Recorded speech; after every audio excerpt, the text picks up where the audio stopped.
tous, bien-aimés, j'espère que vous allez bien aujourd'hui. Je vais parler aujourd'hui du piège de la beauté. Nous sommes dans 2 Samuel, chapitre 14, et je vais m'intéresser au verset 25 à propos d'Absalom. La Bible dit quelque chose de remarquable.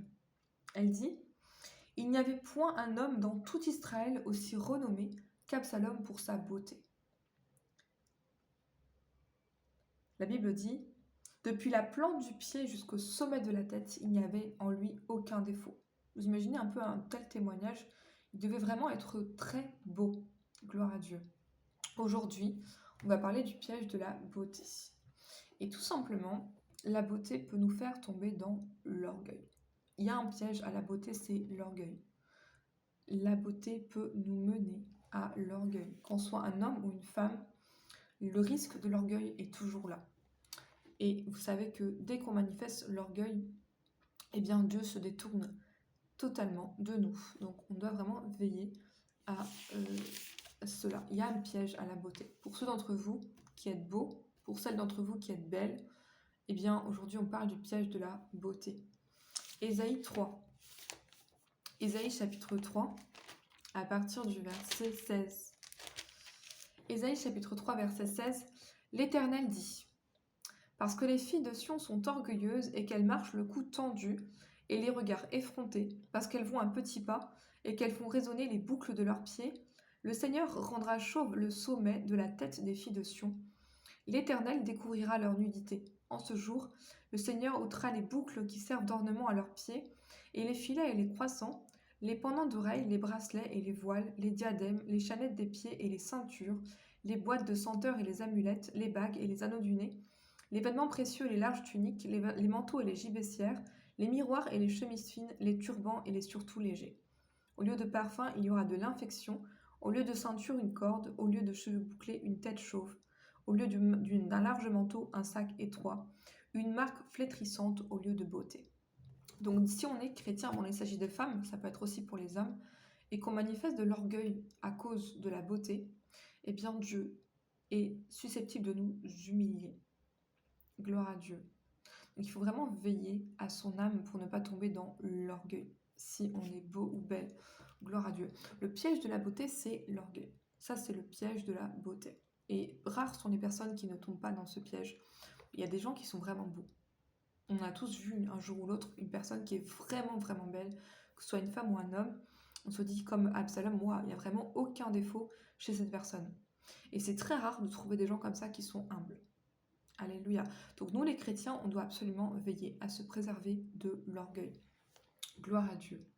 C'est très important. On trouve également l'exemple de Vashti. Dans Esther chapitre 1, la Bible dit que Vashti était une femme très belle. Et en fait, on peut imaginer qu'elle a commencé à s'enorgueillir de sa beauté au point en fait de désobéir au roi. Et en fait, sa rébellion lui a fait perdre le trône. Donc il ne s'agit pas simplement, si on est chrétien, chrétienne, on doit être beau ou belle, c'est très bien, gloire à Dieu, mais le plus important, c'est notre caractère, la qualité de notre personnalité. Ça doit passer bien avant notre physique. Et souvent, on fait l'erreur de passer son temps à prendre soin de son physique, et ce n'est absolument pas ce que considère Dieu. Ce n'est absolument pas ce que considère Dieu. Au contraire, ça peut devenir en fait pour nous un sujet d'idolâtrie. Gloire à Dieu. Donc on a l'esprit d'orgueil, et dès qu'on manifeste en fait cet esprit, eh bien on devient comme Lucifer lui-même. C'est pour ça que il n'y a pas d'autre moyen plus simple que Dieu se détourne de nous que de manifester l'orgueil. Dès que Dieu voit l'orgueil, eh bien il détourne littéralement ses regards de nous. C'est vraiment le moyen le plus efficace si vous voulez faire fuir Dieu dans votre vie, c'est l'orgueil. L'orgueil et l'idolâtrie.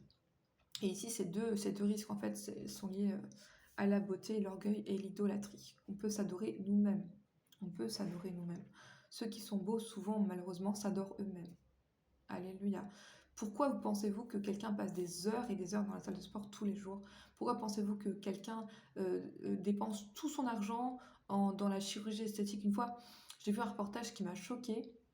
C'était un homme qui avait changé la couleur de la pigmentation de ses yeux et qui avait dépensé une fortune juste pour changer la couleur de ses yeux. Je me suis dit, mais Seigneur, c'est pas possible. Comment on peut en arriver là? Comment est-ce qu'on peut être aussi idolâtre? Alléluia. Ça m'a vraiment choquée. Et juste pour un peu d'humour aussi, j'écoutais aussi un pasteur qui disait comme ça parce que il avait remarqué que les sœurs dans l'église, parce que souvent c'est les femmes hein, malheureusement qui sont assez superficielles, il faut bien le dire, mesdames, c'est souvent les femmes qui sont comme ça, et bien, mais les hommes aussi, hein, dans une certaine mesure aussi. Et il disait comme ça, regardez votre grand-mère, hein, et dites-vous que dans quelque temps vous lui ressemblerez. Donc autant investir dans des choses éternelles. Et ça, je suis totalement d'accord. Je suis totalement d'accord. Si vous êtes une personne qui investit uniquement dans son physique, non seulement vous allez tomber dans l'orgueil parce que vous allez effectivement être beau, être belle, mais ça ne va pas durer, hein. Ne pensez pas que vous allez rester comme ça toute votre vie. Que vous le vouliez ou pas, on va vieillir. Gloire à Dieu. Mais notre âme, elle, est éternelle. Donc il faut investir dans son âme. Il faut investir dans son âme. Gloire à Dieu. Ézéchiel 28, et je vais conclure là-dessus aujourd'hui. Dès qu'on tombe dans l'orgueil, on manifeste le caractère du diable. On manifeste le caractère de Lucifer. Dans Ézéchiel 28, hein, et je vais conclure avec ça aujourd'hui. Ézéchiel 28, on voit clairement ici le risque de l'orgueil qui est lié à la beauté. C'est vraiment un risque qui est évident, et pour nous les chrétiens, on doit absolument s'en préserver. Je ne dis pas que tous les chrétiens ne doivent pas être beaux, soyez beaux, amen, je suis sûre que vous êtes tous beaux, mais la vérité c'est que on doit veiller à ne pas tomber dans l'orgueil. Alléluia. Ézéchiel 28, à partir du verset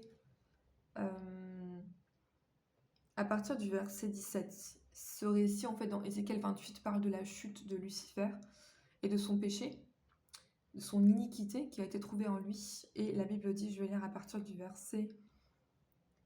Ok, on va lire à partir du verset 14, qu'on a encore un peu de temps.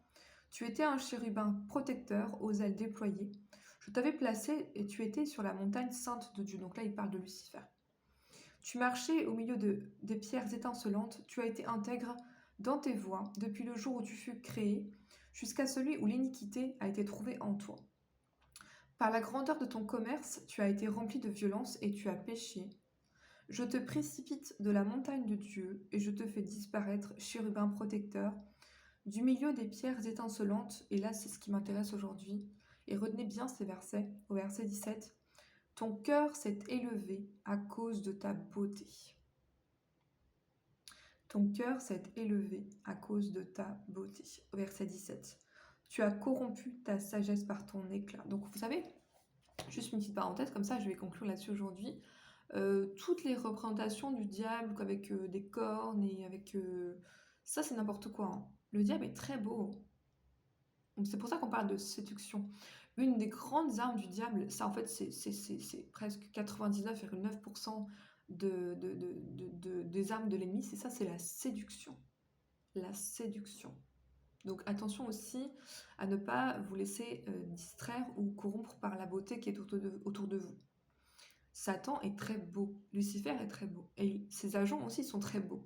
Vous savez, dans 2 Corinthiens chapitre 11, l'apôtre Paul parle comme si c'était des anges de lumière. Alléluia. Donc arrêtons d'avoir cette représentation du diable comme quelqu'un, une créature, informe. Non, le diable est très beau.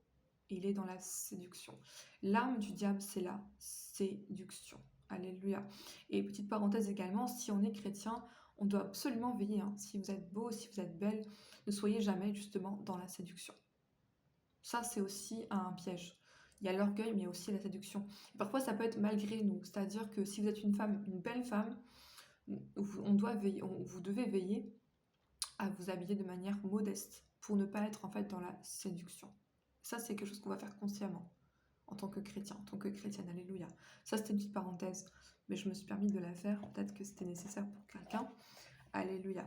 Voilà, je vous souhaite une très bonne journée. Soyez tous bénis. À demain.